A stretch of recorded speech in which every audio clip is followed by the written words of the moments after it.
ಎಲ್ಲರಿಗೂ ನಮಸ್ಕಾರ. ಇವತ್ತು ನಾವು ಒಂದು ತುಂಬಾನೇ ಇಂಟ್ರೆಸ್ಟಿಂಗ್ ವಿಷಯದ ಬಗ್ಗೆ ಮಾತಾಡೋಣ. ಕೇವಲ 14 ದಿನ ಅಷ್ಟೇ. ಈ 14 ದಿನಗಳಲ್ಲಿ ನಮ್ಮ ಆರೋಗ್ಯವನ್ನೇ ಬದಲಾಯಿಸಬಲ್ಲ ಒಂದು ಸಣ್ಣ ಪ್ರಯೋಗದ ಬಗ್ಗೆ. ಏನದು ಅಂದ್ರೆ ಸಕ್ಕರೆ ತಿನ್ನೋದನ್ನ ಸಂಪೂರ್ಣವಾಗಿ ನಿಲ್ಸೋದು.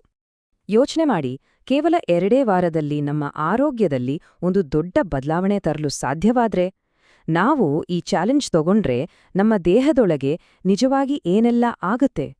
ನಾವು ತಿನ್ನೋ ಆಹಾರದಲ್ಲಿರೋ ಆ ಆಡೆಡ್ ಶುಗರ್ ಅಂದ್ರೆ ಸೇರಿಸಿದ ಸಕ್ಕರೆಯನ್ನ ಪೂರ್ತಿಯಾಗಿ ನಿಲ್ಲಿಸಿದ್ರೆ ಸಿಗೋ ರಿಸಲ್ಟ್ಸ್ ನಿಜಕ್ಕೂ ಆಶ್ಚರ್ಯ ತರಬಹುದು.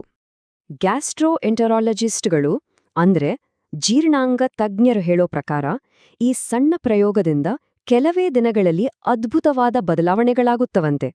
ನಮ್ಮ ಲಿವರ್ನಲ್ಲಿರೋ ಕೊಬ್ಬು ಕರಗುತ್ತೆ, ಎನರ್ಜಿ ಲೆವೆಲ್ ಏಕ್ದಮ್ ಹೆಚ್ಚಾಗುತ್ತೆ, ಮನಸ್ಸು ಕೂಡ ಸ್ಪಷ್ಟವಾಗುತ್ತೆ, ಮತ್ತೆ ಹೊಟ್ಟೆ ಉಬ್ಬರಿಸೋದು ಕೂಡ ಕಮ್ಮಿಯಾಗುತ್ತೆ. ಸರಿ, ಈ ಪ್ರಯಾಣ ಶುರು ಮಾಡೋ ಮೊದಲು ನಾವು ಏನನ್ನ ಬಿಡ್ತಾ ಇದೀವಿ ಅಂತ ಸರಿಯಾಗಿ ಅರ್ಥ ಮಾಡ್ಕೋಬೇಕಲ್ವಾ? ಏನಿದು ಸಕ್ಕರೆ ಅಂದ್ರೆ ಅದರ ಅಸಲಿ ಕಥೆ ಏನು? ನೋಡಿ, ನಾವು ಸಕ್ಕರೆ ಅಂದ ತಕ್ಷಣ ಬರೀ ಸ್ವೀಟ್ಸು, ಚಾಕ್ಲೇಟ್ಸು, ಸೋಡಾ ಅಷ್ಟೇ ಅನ್ಕೋತೀವಿ. ಆದ್ರೆ ಕಥೆ ಅಲ್ಲಿಗೆ ಮುಗಿಯಲ್ಲ. ನಾವು ತಿನ್ನೋ ಬ್ರೇಕ್ಫಾಸ್ಟ್ ಸೀರಿಯಲ್ಸು, ಕೆಚಪ್, ಯಾಕಂದ್ರೆ ಪ್ಯಾಕ್ ಮಾಡಿದ ಜ್ಯೂಸಸ್ಗಳಲ್ಲಿ ಅಷ್ಟೇ ಯಾಕೆ ಬ್ರೆಡ್ನಲ್ಲೂ ಕೂಡ ಈ ಸಕ್ಕರೆ ಅಡಗಿ ಕೂತಿರುತ್ತೆ. ಇದನ್ನೇ ಆಡೆಡ್ ಶುಗರ್ ಅಂತ ಕರೆಯೋದು. ಇದನ್ನ ಸರಿಯಾಗಿ ಅರ್ಥ ಮಾಡ್ಕೊಳ್ಳೋಕೆ ಒಂದು ಉದಾಹರಣೆ ತಗೊಳ್ಳೋಣ. ವಿಶ್ವ ಆರೋಗ್ಯ ಸಂಸ್ಥೆ ಹೇಳುತ್ತೆ, ನಾವು ದಿನ ತಿನ್ನೋ ಊಟದಲ್ಲಿ ಕೇವಲ 5%ಗಿಂತ ಕಡಿಮೆ ಆಡೆಡ್ ಶುಗರ್ ಇರಬೇಕು ಅಂತ. ಆದ್ರೆ ಸತ್ಯ ಏನು ಗೊತ್ತಾ? ನಮ್ಮಲ್ಲಿ ಹೆಚ್ಚಿನವರು ಇದರ 4-5 ಪಟ್ಟು ಜಾಸ್ತಿ ಸಕ್ಕರೆ ತಿಂತೀವಿ. ಊಹಿಸಿ ಎಷ್ಟು ಜಾಸ್ತಿ ಅಂತ. ಸರಿ, ಈಗ ಪ್ರಯಾಣದ ಅಸಲಿ ಭಾಗಕ್ಕೆ ಬರೋಣ. ಮೊದಲ 3 ದಿನಗಳು ಇದೆಯಲ್ಲ, ಇದು ಸ್ವಲ್ಪ ಕಷ್ಟದ ಹಂತ. ಯಾಕೆಂದ್ರೆ ಇದು ವಿಡ್ರಾಲ್ ಫೇಸ್. ಈ ಟೈಮ್ನಲ್ಲಿ ಏನಾಗ್ಬೋದು ಅಂದ್ರೆ ಸಿಕ್ಕಾಪಟ್ಟೆ ತಲೆನೋವು ಬರ್ಬೋದು, ಎನರ್ಜಿನೇ ಇಲ್ಲ ಅನ್ಸ್ಬೋದು, ಸುಸ್ತು, ಕಿರಿಕಿರಿ ಆಗ್ಬೋದು. ಎಲ್ಲಕ್ಕಿಂತ ಹೆಚ್ಚಾಗಿ ಏನಾದ್ರೂ ಸ್ವೀಟ್ ತಿನ್ಬೇಕು ಅಂತ ಮನಸ್ಸು ಚಡಪಡಿಸ್ತೆ. ಆ ಕಡು ಬಯಕೆಗಳು ತೀವ್ರವಾಗಿರುತ್ತೆ. ಹಾಗಾದ್ರೆ ಯಾಕೆ ಹೀಗಾಗುತ್ತೆ? ಕಾರಣ ಸಿಂಪಲ್. ನಮ್ಮ ಮೆದುಳಿನಲ್ಲಿ ಒಂದು ರಿವಾರ್ಡ್ ಸೆಂಟರ್ ಇರುತ್ತೆ. ಸಕ್ಕರೆ ತಿಂದಾಗ ಅಲ್ಲಿ ಡೋಪಮೀನ್ ಅನ್ನೋ ಹಾರ್ಮೋನ್ ರಿಲೀಸ್ ಆಗುತ್ತೆ, ನಮಗೆ ಖುಷಿ ಕೊಡುತ್ತೆ. ಇದು ಸ್ವಲ್ಪ ಮಟ್ಟಿಗೆ ವ್ಯಸನದ ತರಾನೆ. ನಾವು ಸಕ್ಕರೆ ನಿಲ್ಲಿಸಿದಾಗ ನಮ್ಮ ಮೆದುಳು ಆ ಡೋಪಮೀನ್ ಹಿಟ್ಗಾಗಿ ಕೇಳ್ತಿರುತ್ತೆ. ಅದಕ್ಕೆ ಈ ವಿಡ್ರಾಲ್ ಸಿಂಪ್ಟಮ್ಸ್. ಆದ್ರೆ ಒಮ್ಮೆ ಆ ಮೊದಲ ಕಷ್ಟದ 3 ದಿನಗಳನ್ನ ದಾಟಿದ್ರೆ ಸಾಕು, ನಮ್ಮ ದೇಹದೊಳಗೆ ಒಂದು ದೊಡ್ಡ ಬದಲಾವಣೆ ಶುರುವಾಗುತ್ತೆ. ಇದೊಂದು ಮೆಟಬಾಲಿಕ್ ಟರ್ನಿಂಗ್ ಪಾಯಿಂಟ್ ಅಂತಾನೆ ಹೇಳ್ಬಹುದು. ಇಲ್ಲಿ ಏನಾಗುತ್ತೆ ನೋಡಿ. ಮೊದಲನೇದಾಗಿ ನಾವು ಸಕ್ಕರೆ ತಿನ್ನೋದನ್ನ ನಿಲ್ಲಿಸ್ತೀವಿ. ಆಗ ನಮ್ಮ ದೇಹದಲ್ಲಿ ಇನ್ಸುಲಿನ್ ಮಟ್ಟ ಅದು ಸ್ಥಿರವಾಗುತ್ತೆ. ಪದೇ ಪದೇ ಏರಿಳಿಯೋದೂ ನಿಲ್ಲುತ್ತೆ. ಯಾವಾಗ ಇನ್ಸುಲಿನ್ ಸ್ಟೇಬಲ್ ಆಗುತ್ತೋ ಆಗ ನಮ್ಮ ದೇಹ ಕೊಬ್ಬನ್ನ ಶೇಖರಿಸಿರುವುದನ್ನ ಬಿಟ್ಟು ಅದನ್ನ ಕರಗಿಸೋಕೆ ಶುರು ಮಾಡುತ್ತೆ. ಅಂದ್ರೆ ಫ್ಯಾಟ್ ಬರ್ನಿಂಗ್ ಮೋಡ್ ಆನ್ ಆಗುತ್ತೆ. ಈ ಬದಲಾವಣೆಯನ್ನ ಹೀಗೆ ಅರ್ಥ ಮಾಡಿಕೊಳ್ಳಬಹುದು. ನಾವು ಜಾಸ್ತಿ ಸಕ್ಕರೆ ತಿಂದಾಗ ನಮ್ಮ ಎನರ್ಜಿ ಒಂದು ರೋಲರ್ ಕೋಸ್ಟರ್ ತರ, ಒಮ್ಮೆ ಮೇಲೆ ಒಮ್ಮೆ ಕೆಳಗೆ. ಆದ್ರೆ ಸಕ್ಕರೆ ನಿಲ್ಲಿಸಿದಾಗ ಆ ರೋಲರ್ ಕೋಸ್ಟರ್ನಿಂದ ಇಳಿದು ಒಂದು ಸ್ಥಿರವಾದ, ನಿರಂತರವಾದ ಎನರ್ಜಿ ಸಿಗತ್ತೆ. ಯಾಕಂದ್ರೆ ದೇಹ ಈಗ ಸಕ್ಕರೆ ಬದಲಿಗೆ ಕೊಬ್ಬನ್ನ ಇಂಧನವಾಗಿ ಬಳಸೋಕೆ ಕಲಿಯುತ್ತೆ.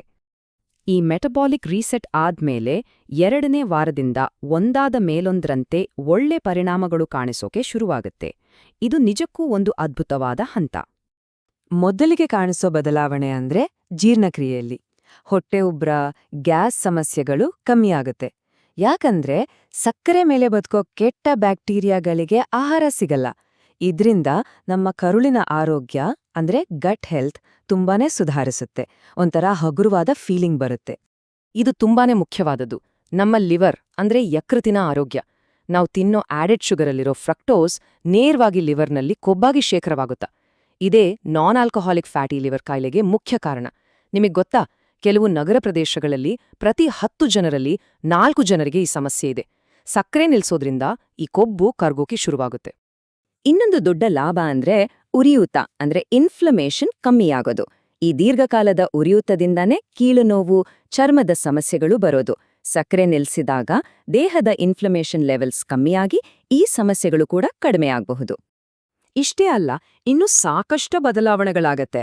ಕೆಲವರು ಸುಲಭವಾಗಿ 1-2 ಕೆಜಿ ತೂಕ ಇಳಿಸ್ಕೋಬಹುದು. ಕೆಟ್ಟ ಕೊಲೆಸ್ಟ್ರಾಲ್ ಅಂದ್ರೆ ಟ್ರೈಗ್ಲಿಸರೈಡ್ಸ್ ಮಟ್ಟ ಕಡಿಮೆ ಆಗತ್ತೆ. ರಕ್ತದೊತ್ತಡ ಅಂದ್ರೆ ಬಿಪಿ ಕೂಡ ಸುಧಾರಣೆ ಕಾಣುತ್ತೆ. ಇದೆಲ್ಲದರ ಜೊತೆಗೆ ಬಹುಶಃ ಎಲ್ಲಕ್ಕಿಂತ ಅದ್ಭುತವಾದ ಬದಲಾವಣೆ ಅಂದ್ರೆ ಮಾನಸಿಕ ಸ್ಪಷ್ಟತೆ ಸಿಗೋದು. ನಮ್ಮಲ್ಲಿ ಹಲವರಿಗೆ ಆ ಬ್ರೈನ್ ಫಾಗ್ ಅನ್ನೋ ಅನುಭವ ಆಗಿರತ್ತೆ ಅಲ್ವಾ? ತಲೆಯಲ್ಲಿ ಏನೋ ಮಂಜು ಕವಿದ ಹಾಗೆ ಯಾವುದರ ಮೇಲೂ ಗಮನ ಕೊಡೋಕೆ ಆಗಲ್ಲ. ಸಕ್ಕರೆ ನಿಲ್ಸಿದಾಗ ರಕ್ತದಲ್ಲಿ ಸಕ್ಕರೆ ಮಟ್ಟ ಸ್ಥಿರವಾಗಿ ಮೆದುಳಿಗೆ ನಿರಂತರ ಎನರ್ಜಿ ಸಿಗತ್ತೆ. ಆಗ ಈ ಬ್ರೈನ್ ಫಾಗ್ ಮಾಯವಾಗಿ ಫೋಕಸ್, ಕಾನ್ಸಂಟ್ರೇಷನ್ ಜಾಸ್ತಿ ಆಗತ್ತೆ. ಸರಿ, ಹಾಗಾದ್ರೆ ಈ 14 ದಿನಗಳ ಪ್ರಯಾಣದ ಕೊನೆಗೆ ನಾವ್ ಏನನ್ನ ಅರ್ಥ ಮಾಡ್ಕೋಬೇಕು? ಇದರ ನಿಜವಾದ ದೃಷ್ಟಿಕೋನ ಏನು? ಒಂದು ವಿಷಯ ಸ್ಪಷ್ಟವಾಗಿರ್ಬೇಕು. ಇದು ಯಾವುದೋ ಕಾಯಿಲೆಗೆ ಮ್ಯಾಜಿಕ್ ಕ್ಯೂರ್ ಅಲ್ಲ. ಬದಲಿಗೆ ಇದು ನಮ್ಮ ದೇಹದ ಮೆಟಬಾಲಿಸಮ್ ಅನ್ನ, ಅಂದ್ರೆ ಚಯಾಪಚಯ ಕ್ರಿಯೆಯನ್ನ ರೀಸೆಟ್ ಮಾಡೋ ಒಂದು ಅದ್ಭುತ ಅವಕಾಶ. ಇದನ್ನ ಒಂದು ವೈಯಕ್ತಿಕ ಪ್ರಯೋಗದ ಹಾಗೆ ಯೋಜಿಸಿ. ನಿಮ್ಮ ದೇಹ ಏನ್ ಹೇಳುತ್ತೆ ಅಂತ ಕೇಳಿಸ್ಕೊಳ್ಳಿ. ನಿಮ್ಮ ತೂಕವನ್ನು ಟ್ರ್ಯಾಕ್ ಮಾಡಿ, ಸೊಂಟದ ಅಳತೆ ನೋಡಿ, ನಿಮ್ಮ ಎನರ್ಜಿ ಲೆವೆಲ್ಸ್ ಹೇಗಿದೆ, ಗಮನ ಹೇಗೆ ಬದಲಾಗಿದೆ ಅಂತ ನೀವೇ ಗಮನಿಸಿ. ಯಾಕಂದ್ರೆ ಕೊನೆಗೆ ಬೇರೆಯವ್ರು ಏನ್ ಹೇಳೋಕ್ಕಿಂತ ನಿಮ್ಮ ಸ್ವಂತ ದೇಹವೇ ನಿಮ್ಗೆ ಸರಿಯಾದ ಉತ್ತರ ಕೊಡುತ್ತೆ.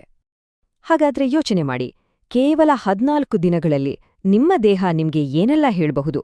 ಒಮ್ಮೆ ಪ್ರಯತ್ನಿಸಿದ್ರೆ ಸಿಗುವ ಉತ್ತರಗಳು ನಿಮ್ಮನ್ನೇ ಬೆರಗುಗೊಳಿಸಬಹುದು.